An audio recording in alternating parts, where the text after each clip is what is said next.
আমি প্রতিনিয়ত একটা জিনিস দেখলাম, এই টাকা পয়সার লেনদেন খুব অদ্ভুত। এই টাকা পয়সার লেনদেনটা আত্মীয় স্বজন, বন্ধু বান্ধব, আপন জনকে দূরে চলে দেয়।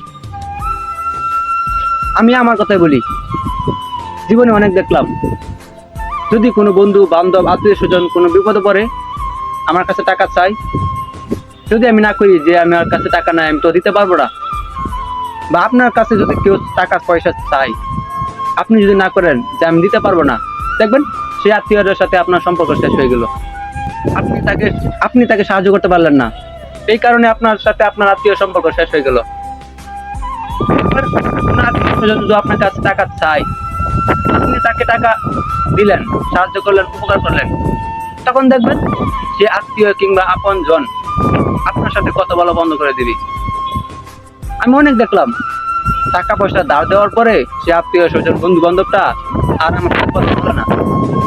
আপনার সাথেও দেখবেন অনেক আত্মীয় স্বজন আছে, টাকা নেওয়ার পর আপনার সাথে কথা বলে না, কারণ সে মনে মনে এটাই ভাবে, সে আত্মীয় কিংবা আপন জন এটাই ভাবে যে আমি যে একজনের কাছে টাকাটা আনলাম বা আপনার কাছে টাকাটা নিল, যদি আপনি তার কাছে কোনো সময় টাকাটা চেয়ে বসেন, তখন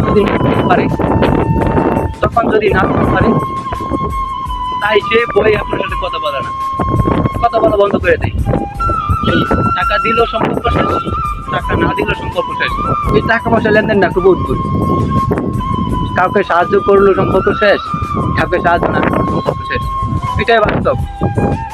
কিন্তু আসল কথা হলো, এই টাকা পয়সা লেনদেন যাই হোক, টাকা নেন বা টাকা দেন, কিন্তু মানুষের সাথে কথাবার্তা চালিয়ে যাওয়া দরকার, খোঁজখবর নেওয়া দরকার, কারণ কখন কাকে কোন সময় দরকার পড়ে কেউ জানে না।